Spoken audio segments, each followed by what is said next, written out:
Salam alaikum Mazoul Fillaoun, bonjour.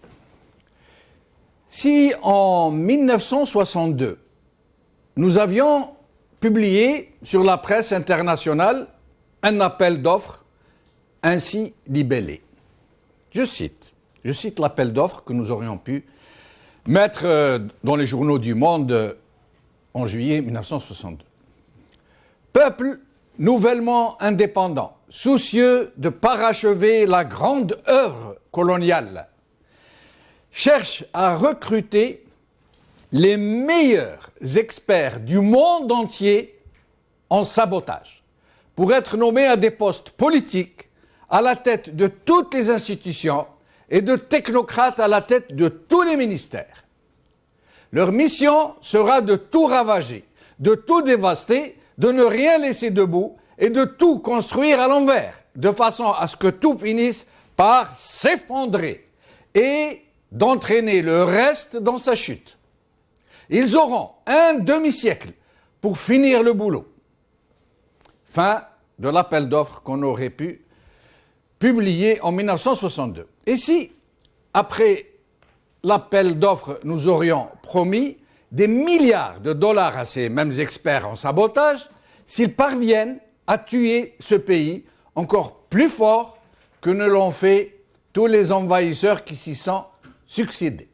Eh bien, vous savez quoi? Ces experts en sabotage n'auraient pas réussi une dévastation aussi massive que celle de ceux qui nous ont dirigés depuis 1962. Tous les experts en sabotage, les experts S-sabotage du monde, même s'ils avaient démonté le pays pierre par pierre, n'auraient pas réussi à extirper de l'âme algérienne ses valeurs ancestrales, de la même manière que le colonialisme n'a pas pu le faire. Tous ces maîtres de conférences en sabotage n'auraient pas pu inséminer en notre sein ce virus de la Qfeza qui nous a transformés en bidules voraces, insatiables, jamais rassasiés. Les docteurs émérites en sabotage n'auraient pas pu provoquer une guerre civile, nous dresser les uns contre les autres, faire de nous des monstres d'un côté et des victimes de l'autre.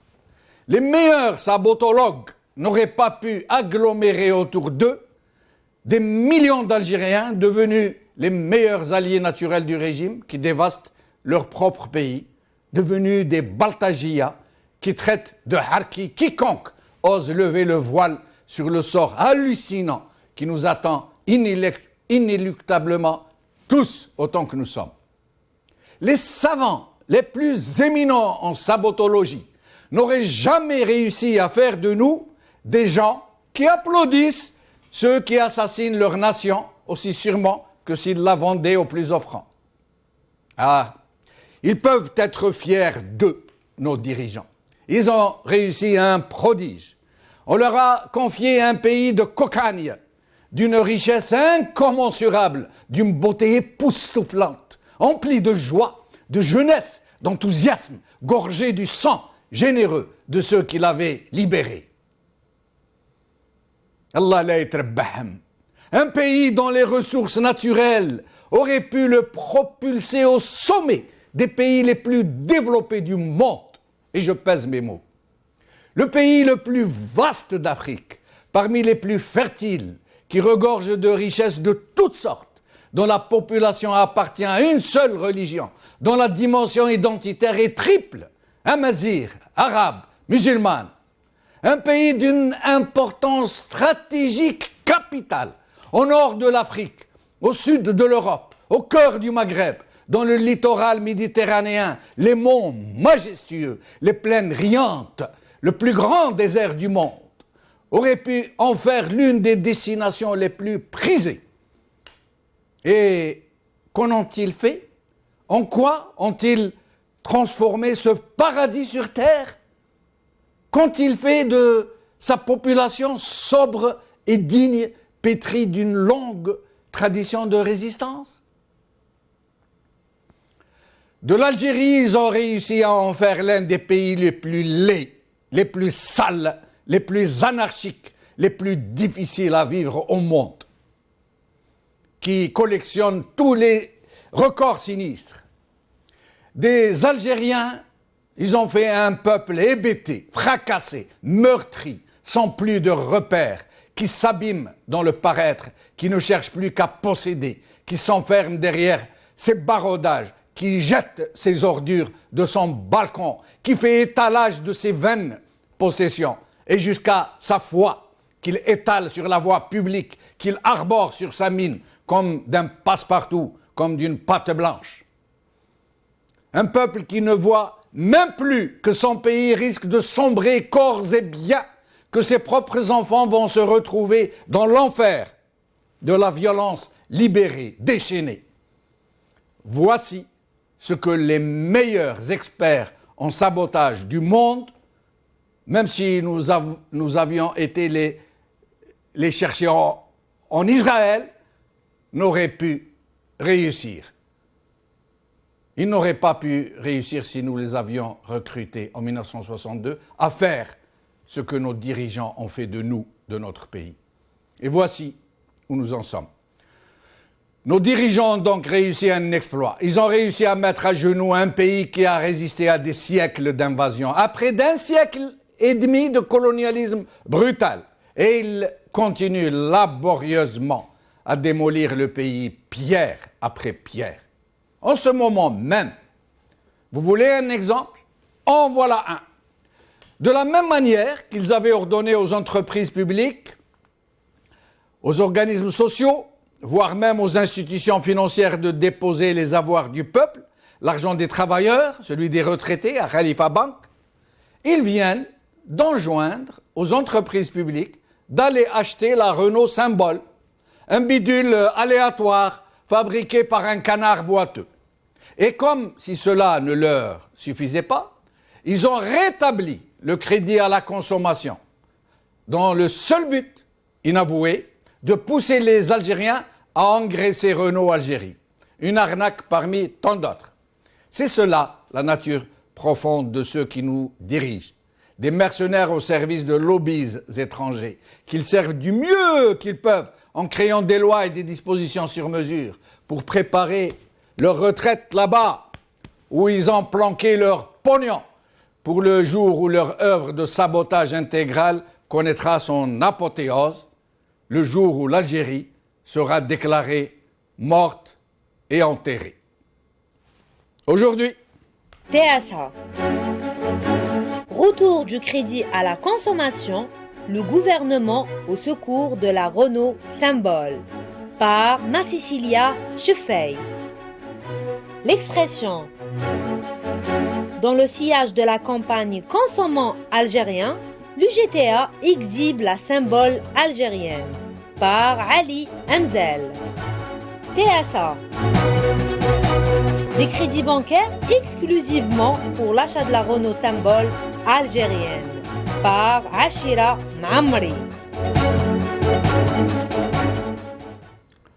Quand je parlais d'Israël, si nous avions été les chercher en Israël, j'entendais bien sûr les sionistes, parce que les sionistes que nous n'aimons pas et qui ne nous aiment pas. Bon, aujourd'hui, avant de recevoir nos invités, et même si ce n'est pas le sujet du jour, nous vous passons une courte vidéo sur une déclaration de l'ex-ministre des Travaux publics que nous avait signalé un téléspectateur hier, Jamel de Londres.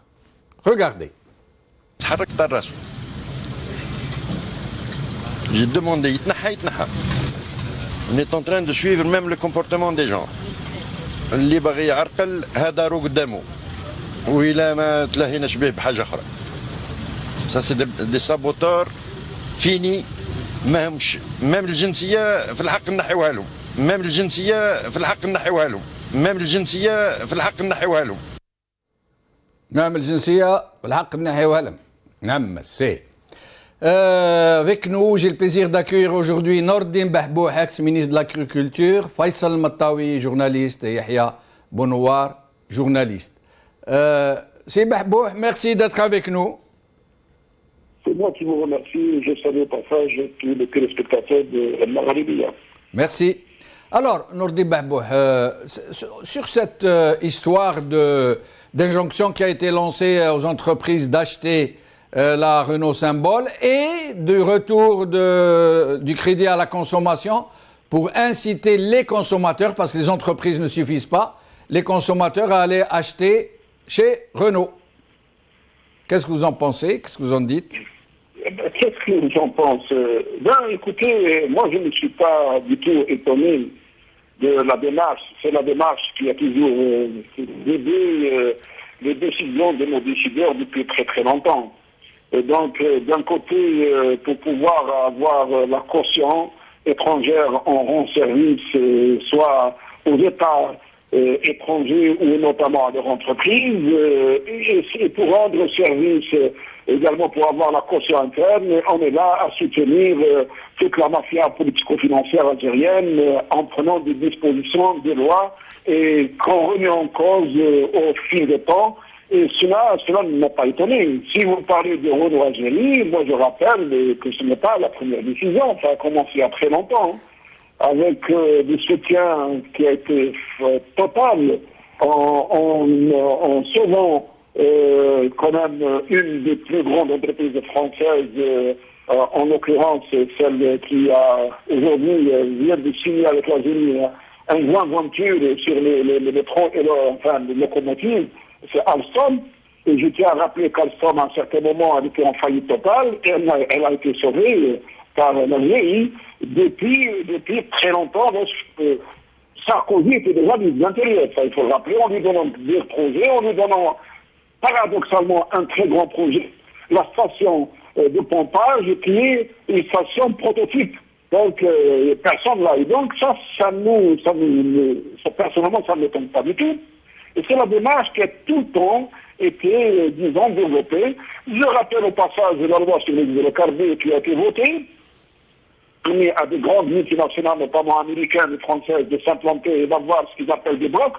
Ils ont eu un bloc, le bloc 1 ou le bloc 2, je ne me rappelle pas quel type de bloc ils ont eu les Américains pour par la suite le remettre en cause.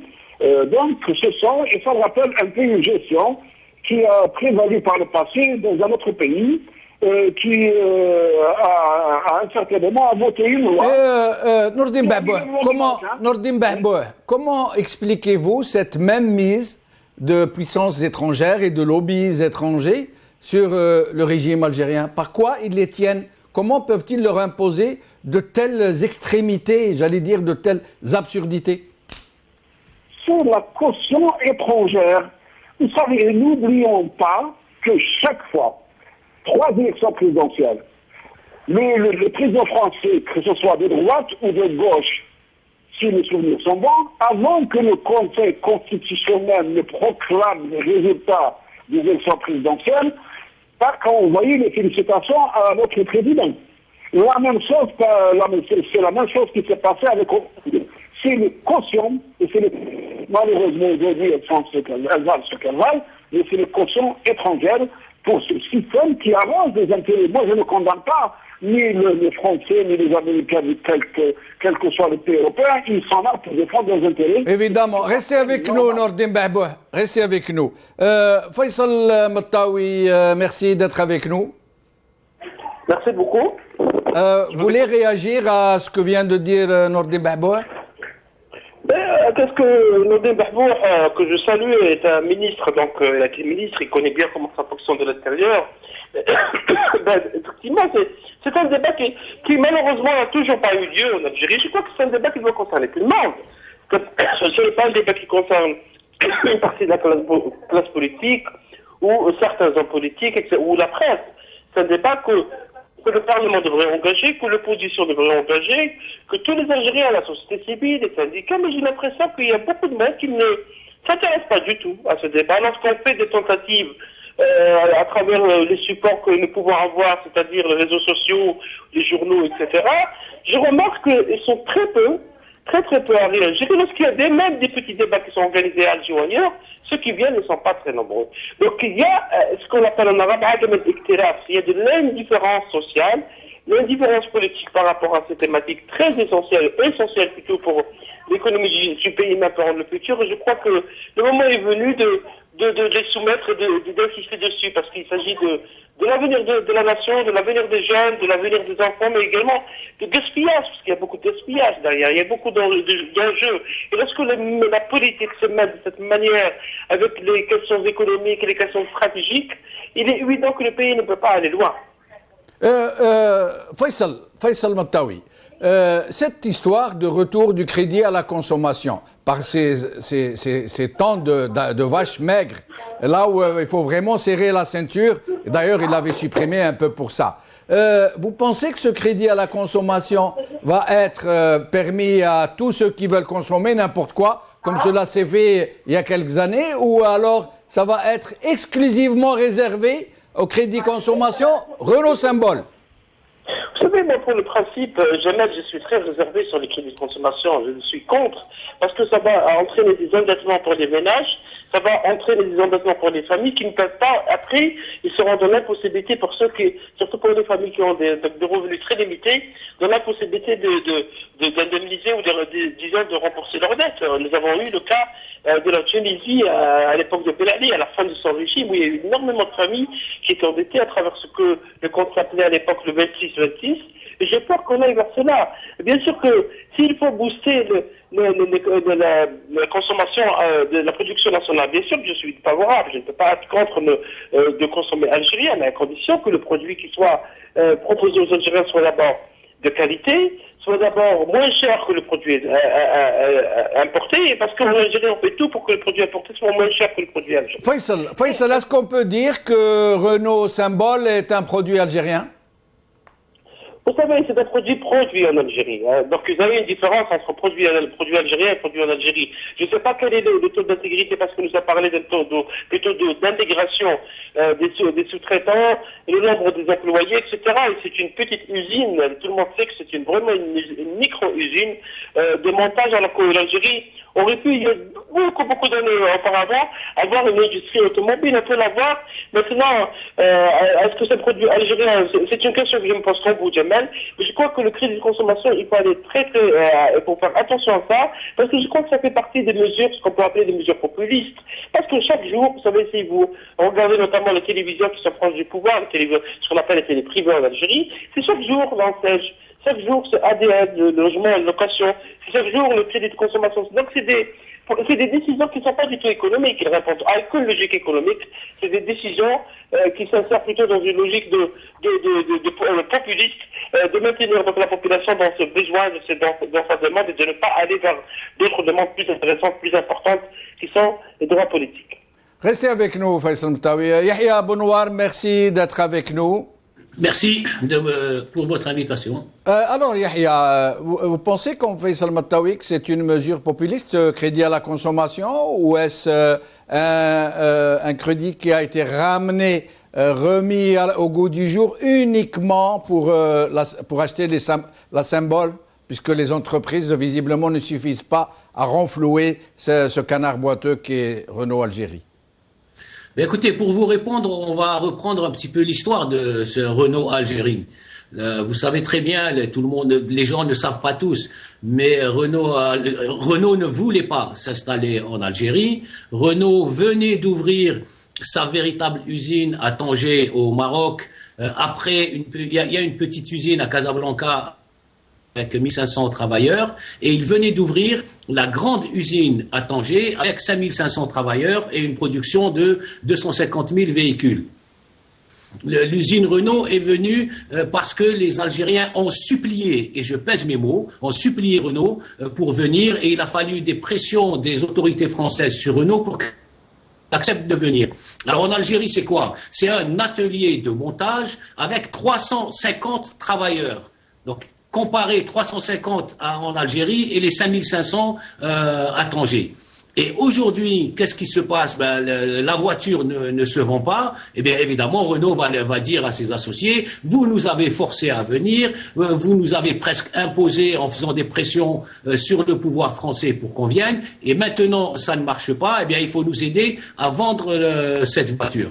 D'où les instructions aux administrations algériennes pour acheter de la Renault, d'où la réouverture du crédit pour les citoyens pour qu'ils achètent de la Renault pour sauver cet investissement qui a été fait, qui n'a pas été fait sur des bases économiques ni sociales d'ailleurs, mais sur des bases politiques pour que le régime en place que vous avez décrit au début de cette émission puisse dire voilà, Renault Algérie, Renault s'est installé en Algérie, ce qui est faux. Pour revenir à la... Je précise juste, Yahya. Je termine pour donner des chiffres. Ce n'est pas une voiture algérienne. Tout est fabriqué en Europe et en Turquie et le montage, c'est un kit qui est fait en Algérie. Le taux d'intégration est entre 10 et 12%, c'est-à-dire la main-d'œuvre algérienne qui assemble les kits venus d'Europe, de l'Est et de Turquie en Algérie. Et je rappelle, je précise juste, pour apporter de l'eau à votre moulin, que Renault Maroc produit plusieurs modèles, 5 ou 6 modèles, et qu'elle exporte plus de 90% de sa production, ce qui n'est pas le cas de l'Algérie, qui n'exporte pas une seule voiture et qui ne produit qu'un seul modèle, très discutable d'ailleurs. Mais qui assemble, oui. Merci pour la précision. Mais sinon, Yahya, ce crédit à la consommation, la question que j'ai posée à Faisal Mataoui, est-ce que ce crédit à la consommation va être un crédit à la consommation d'une manière générale, comme ça s'est déjà fait pendant les années de vaches grasses, ou est-ce qu'il n'est destiné qu'à renflouer Renault Symbole, qu'à ne permettre que le crédit à la consommation pour Renault Symbole exclusivement?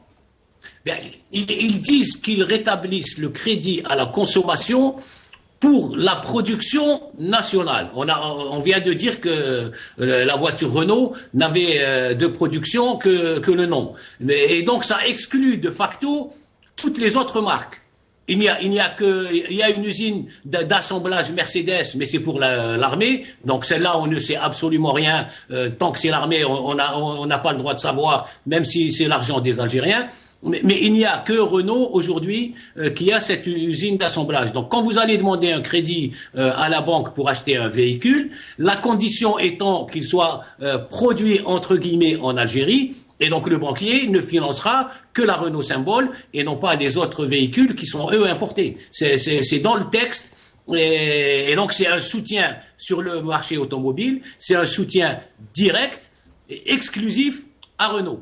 Restez avec nous, Yahya. Je rappelle que vous restez avec nous tout le long de l'émission, alors que nos autres invités vont nous quitter à la fin de la première partie. Nordin Bahbouh, Yahya Bounoir vient de nous démontrer de façon très claire, très nette, que le crédit à la consommation, en fait, est destiné à renflouer Renault Symbole et rien d'autre.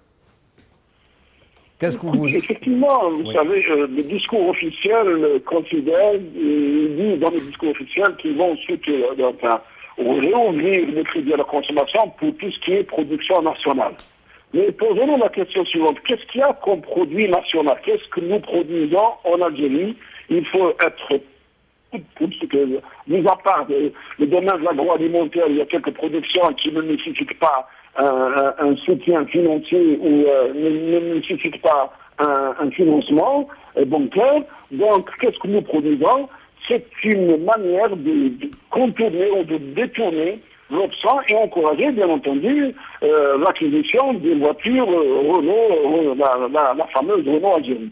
Donc, ça, c'est encore une fois, une manière de ce pouvoir de vouloir à tout prix répondre aux préoccupations des autres, mais pas aux préoccupations sérieuses des Algériens. C'est de l'improvisation pure et simple, on fait et on prend des décisions comme ça à la hussarde qui ne sont ni réfléchies, qui ne sont ni évaluées, ni du point de vue économique, ni du point de vue social, ni rien du tout. Donc ce sont des décisions qui sont prises pour, bien entendu, répondre à la préoccupation majeure, mais la préoccupation majeure, celle du pouvoir qui a pris la décision, bien entendu, de ramener Renault Algérie, comme l'a si bien dit Benoît, et effectivement, il a entièrement raison. C'est l'Algérie qui a demandé à Renault de s'installer en Algérie. Ce ne sont pas les Français qui nous ont sollicités. Les Algériens ont trouvé un meilleur marché et de meilleures conditions de l'autre côté, au niveau d'autres pays voisins. et il était nullement intéressé pour pouvoir produire ou pour produire une voiture en Algérie. Nous avons supplié, nous en payons le prix, et nous continuons à payer le prix avec des décisions, comme je viens de le dire, des décisions qui ne sont pas du tout réfléchies, et cette improvisation, elle dure, et ce qui est encore plus grave, c'est qu'elle est politique, elle est économique, elle est sociale, elle touche tout le pays, et je rappelle pour preuve, dernièrement, la fameuse décision de nommer 2 ministres des Affaires étrangères pour 4 jours après en revenir et reprendre d'autres décisions. Donc c'est ça la démarche. C'est le règne du bricolage. Restez avec nous jusqu'à la fin de l'émission, Nordine Bahbouh. Faisal Mattaoui, avant de nous quitter et clore cette première partie, est-ce que cette injonction du gouvernement faite aux entreprises d'acheter la Symbole et cette stimulation des ventes Renault par le retour au crédit de la consommation vont suffire à booster les ventes de cette entreprise? Je ne crois pas. Mais je n'ai pas entendu jamais les autres entreprises algériennes dénoncer cette décision. Pourquoi les entreprises algériennes se taisent? Pourquoi les chefs d'entreprise publiques ou privées ne demandent pas des comptes au gouvernement sur cette décision? Pourquoi le Parlement ne demande pas des comptes à l'opposition? Pourquoi le gouvernement prend des décisions, encourage d'une manière très claire et d'une manière bien sûr légale un producteur qui s'appelle Renault, qui s'appelle autre chose, au détriment des autres? Il faut aussi se poser cette question. Pourquoi donc ce qu'on peut appeler l'élite économique ou la classe économique ne fait rien pour que les décisions du gouvernement soient beaucoup plus équitables? C'est une question qui doit se poser, parce qu'aujourd'hui c'est une voiture, demain c'est une autre usine, demain c'est des bateaux, etc., etc. Et cela se pose un sérieux problème sur la sécurité économique de l'Algérie. C'est quelque chose de stratégique qui est traité d'une manière très légère et d'une manière très, très, très grave. Je pense non que ça ne va pas booster, parce que je ne crois pas que Renault compte sur l'Algérie pour booster ses ventes. Renault a d'autres marchés. M. Bahbouh a parlé de l'usine du Maroc et même Yahya Bounoua, qui est beaucoup plus importante. Je crois que c'est une usine qui a été faite en Algérie pour satisfaire l'ego de certains dirigeants algériens, parce que certains dirigeants algériens n'ont pas accepté que Renault choisisse le Maroc. Vous le savez très bien, Yahya l'a expliqué. Donc je crois que ça va au-delà de ça. Il y a beaucoup d'intérêts qui se cachent derrière, parce qu'il y a beaucoup de décisions qui sont en train de se prendre en Algérie pour qu'il y ait un débat. Par exemple, pourquoi Youssef Youssoui, qui est ministre de l'énergie, qui a été écarté du ministère de l'énergie, se retrouve ministre conseiller à la présidence? Pourquoi? Et pourquoi le Conseil national de l'énergie ne s'est jamais réuni depuis l'arrivée de Bouteflika? C'est d'autres questions qu'il faudrait poser. Merci Faisal Mattaoui, merci Nordine Bahbouh, en espérant vous revoir bientôt parmi nous. Cette première partie est terminée, un court intermède, et après nous ouvrirons le standard pour nos téléspectateurs et téléspectatrices. Merci, à tout de suite.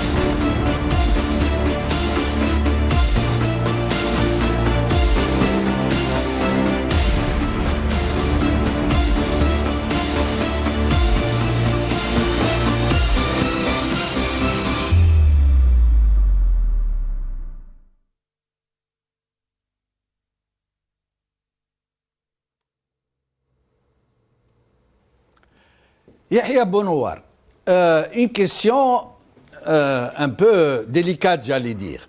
Qu'est-ce qui fait que les dirigeants algériens soient ainsi à chaque fois complexés, c'est peu dire, par les dirigeants marocains qui, eux, il faut le dire, haut et fort, sont des gens compétents.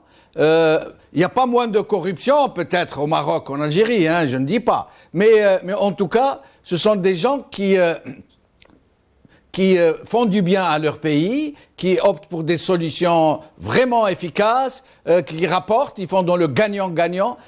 Pourquoi cette malédiction? Pourquoi les dirigeants algériens, non seulement ils font du perdant-gagnant, mais en plus, ils veulent imiter des voisins qui sont très, très au-dessus de leur petit niveau et de leur petite magouille. Mais écoutez, il y a plusieurs raisons. Il y a un problème de légitimité. Je crois que évidemment, le Maroc n'est ni une démocratie, ni un pays qui respecte les droits de l'homme et où il y a de la corruption. Mais c'est un pays qui n'a pas de problème de légitimité politique. En tout cas, jusqu'à présent, ils n'ont pas ce problème. Oui, deuxièmement, oui. Le Maroc, par exemple, on parle de la voiture. En 2014, l'exportation des usines Renault, c'est 20% des exportations. C'est devenu le premier avant le phosphate. L'exportation de véhicules du Maroc a pris la première place au phosphate. Ça correspond à 20% des exportations. Je reviens à vous dans un moment, Yahya. Je m'excuse, je devrais vous interrompre à chaque fois au cours de cette deuxième partie parce qu'il y a des appels. Mais à chaque fois, vous pourrez reprendre là où vous étiez arrêté. Ahmed d'Alger. Salam alaikum. Alaikum salam wa rahmatullah. Alors, c'est Jamal. Ahlan bik, c'est Ahmed. Tout ce que vous avez dit dans votre introduction, ce sont des... Allô? Oui, on vous écoute. Poursuivez, Ahmed. Voilà, ce sont des conséquences, des corollaires. Donc, il y a une cause. Oui. La cause, à mon avis, c'est Boumediene, c'est l'armée des frontières, c'est le groupe de Oujda, une armée dont s'est servi Boumediene, une armée dont la majorité n'était pas des révolutionnaires. Bon, bref, puis cette armée s'est servie de Chadli.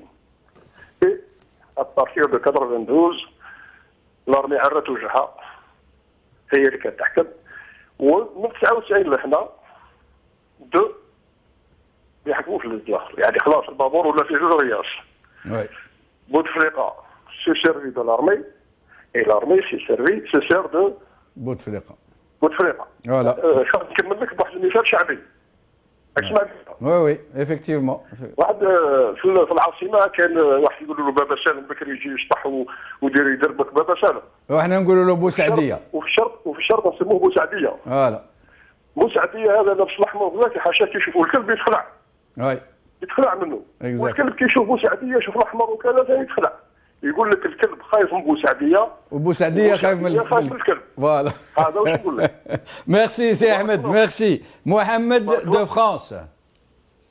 Mohamed de France. Allô. Allô, oui. Mohamed. Allô, salam alaikum. Wa alaikum salam. Monsieur Ben Chenouf.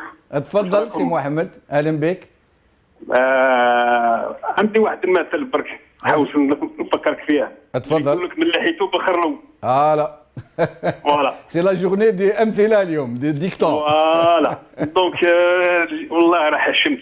اقسم بالله غير انا حشمت نقول لهم بلي جو الجيريان سي. كال مالور. والله غير ولينا نحشموا.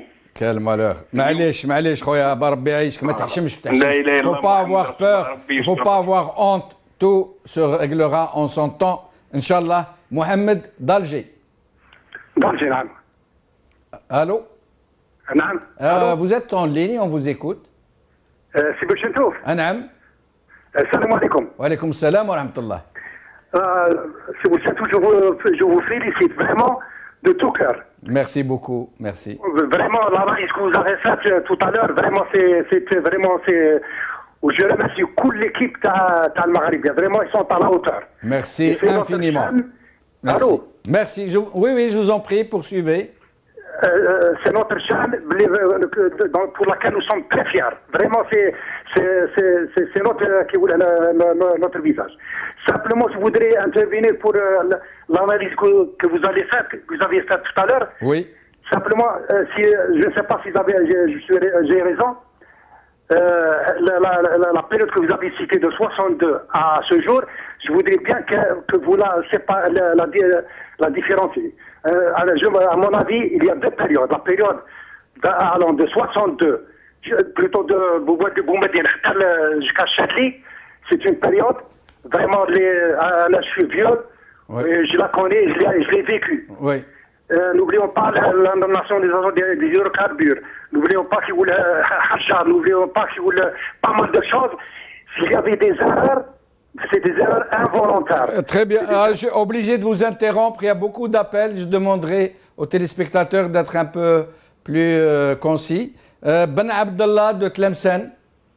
Oui, bonjour, monsieur Jamal. Bonjour, monsieur Ben Abdallah, Alembek. Oui, monsieur Jamal. Voilà, j'ai une question, monsieur. C'est une proposition. C'est-à-dire, pourquoi on ne fera pas tout le pouvoir, c'est-à-dire avec Gaël Verhofstadt, avec on le frappe, tu sais, كان un terme تاع la guerre ضربة الاستباقية في la frappe anticipée. Pourquoi on attend toujours l'information? Merci, Ben Abdallah Tlemcen. Faisal d'Alger. Bonjour, monsieur Benchenou. Bonjour, Faisal. Je vous remercie pour ce genre de débat. Merci. C'est uniquement à travers ce genre de débat qu'on peut tirer l'Algérie vers le haut. Je voulais intervenir juste la doula à la rescousse. Ce qui, pour moi, parler de légitimité, dire que le pouvoir en place, il est bon, il est mauvais, peu importe. Moi, je considère le problème réside essentiellement à construire une véritable opposition.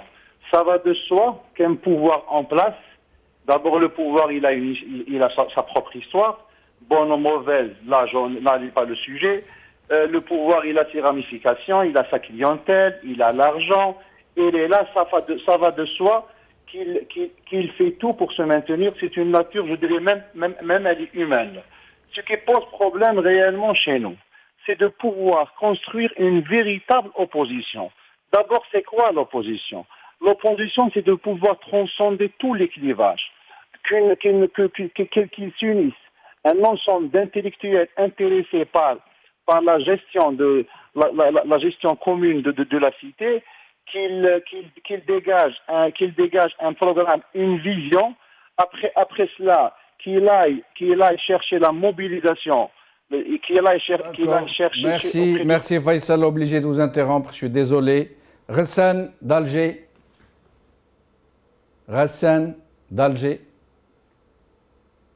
Nous l'avons perdu. Samir d'Alger. Salam alaikum akhil Karim. Wa alaikum salam, ahlan bik. ونشكر الله سبحانه عز وجل على هذا المنفس اللي جعله لنا ونشكر الطاقم ديال المغاربيه اللي سمح لنا باش نتنفسوا شويه. J'aimerais, je ne sais pas si vous m'entendez. On vous entend très bien, poursuivez. J'aimerais vous rappeler une chose qui s'est passée il y a quand même quelques années, où on a été la bouée de sauvetage de l'industrialisation de l'automobile française. Quand Alain Juppé était avec l'autre chef du gouvernement ou Premier ministre, il a mis un plan pour eux aussi un peu cette industrie automobile.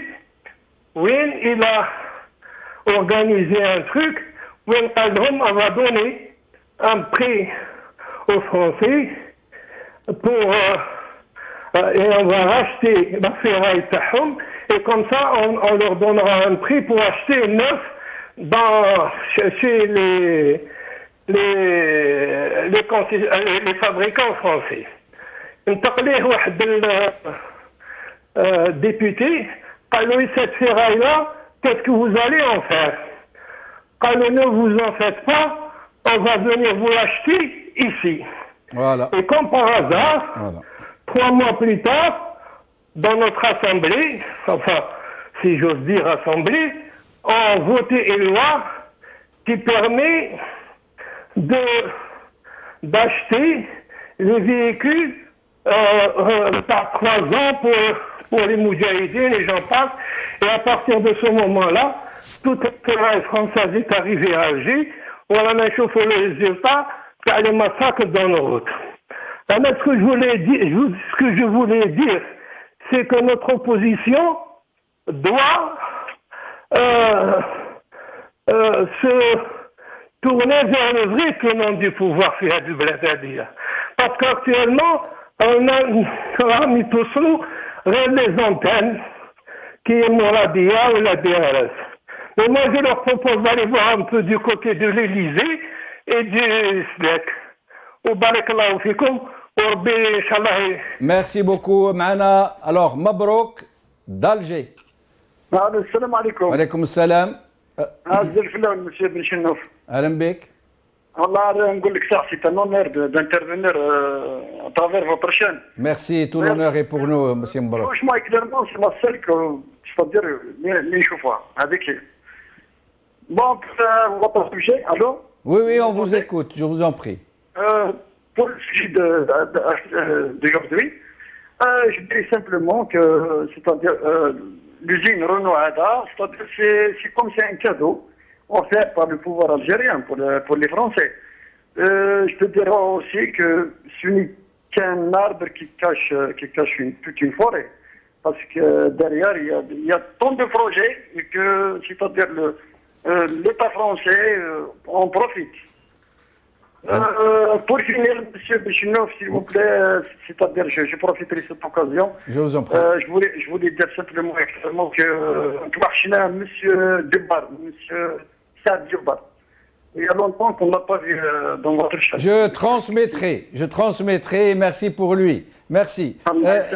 Nous allons prendre un appel, puis nous prendrons Yahya Bonouar et nous reviendrons vers des appels. Nabil de Jijel. Salut monsieur Jamal. أهلا سي نبيل. Comment allez-vous? والله الحمد لله وانتم واش راكم؟ لاباس الله يهنيك. الحمد لله تفضل. J'ai des questions à poser. Hein.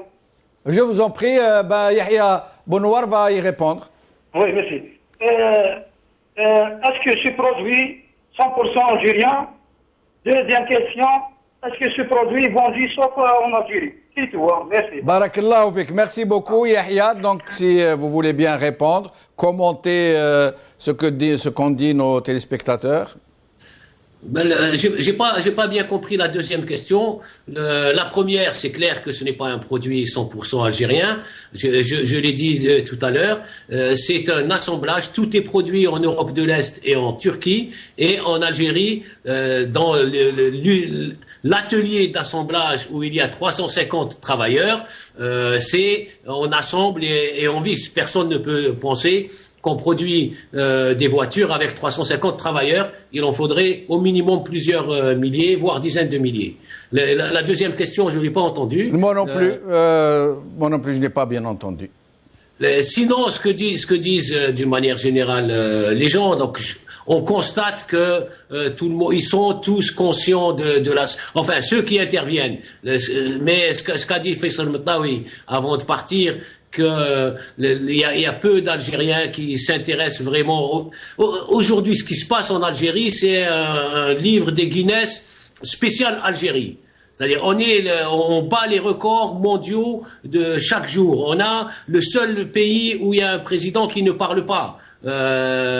Qui ne parle pas du tout, parle pas à son peuple, mais qui ne parle pas. On est le seul pays au monde où on a un ancien ministre de l'énergie qui est poursuivi dans les pays étrangers par la justice des pays étrangers pour de l'argent qu'il a volé dans son propre pays, qui lui ne le poursuit pas. On est le seul pays au monde où on a un premier ministre, qui est un clown, qui s'amuse, qui est là pour amuser les gens. On a un seul pays au monde où on remet le crédit à la consommation pour un produit, un véhicule qui plus est produit à l'étranger, etc., etc. Mais le plus dramatique, c'est que ceux qui dirigent ce pays s'en foutent et doivent rigoler quand ils nous entendent dans cette émission. Ça doit les faire rire parce qu'ils ont mis le pays dans le trou. Le plus dramatique, c'est que une majorité de la population s'en fout également, suit l'enseigne et regarde les Chinois construire des logements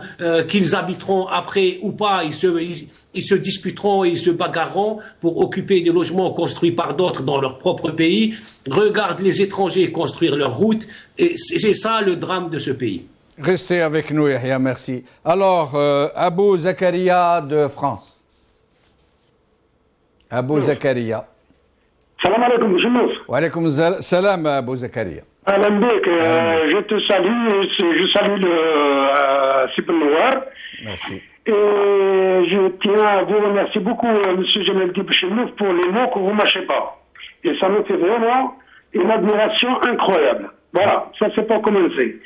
Et pour poser la question à notre frère et ami Benoît, avant on disait carnaval qui Deshra. Est-ce qu'aujourd'hui on peut dire carnaval qui Doula? Voilà ma question. C'est carnaval fi Doula. Fi Darna. Fi Doula. J'ai pas bien entendu. Carnaval fi Ah, fi Doula. Fi Doula. D'accord, très bien. Yahya Bonouar. Ouais, il a tout à fait raison. Il a tout à fait raison. Voilà. Mais sinon, Yahya Bonouar, la question que j'ai posée tout à l'heure à Nordine Bahboui et à Faisal Moutaoui plutôt, est-ce que ces injonctions faites aux entreprises et ces crédits à la consommation vont pouvoir relancer durablement Renault? Ils ne vont pas forcer tous les Algériens à leur acheter leur taco? Non, bien entendu, Renault, c'est une multinationale. Renault vend des voitures sur les 5 continents, en Amérique latine, Renault Algérie. en Europe, Renault Algérie. Renault symbole, oui. Algérie. Oui, c'est les dirigeants algériens qui ont besoin de sauver Renault Algérie, qui encore une fois, le capital investi, c'est 50 millions d'euros. Renault en a investi moins de la moitié, c'est l'État algérien qui a investi la grande majorité. C'est l'État algérien qui a fait le préinvestissement, le foncier, les routes, la ligne de chemin de fer, l'eau, l'électricité, tout ça a été investi par l'État algérien et non pas Renault parce qu'ils ne voulaient pas venir. Ils essayent de se sauver eux-mêmes. Ils se sont investis dans cette histoire avec la communication et ils essayent de sauver ce qui peut être sauvé, mais pas Renault, pas l'entreprise Renault multinationale. On est vraiment dans du bricolage. Chaque jour, on prend des décisions extrêmement grandes avec une dimension nationale.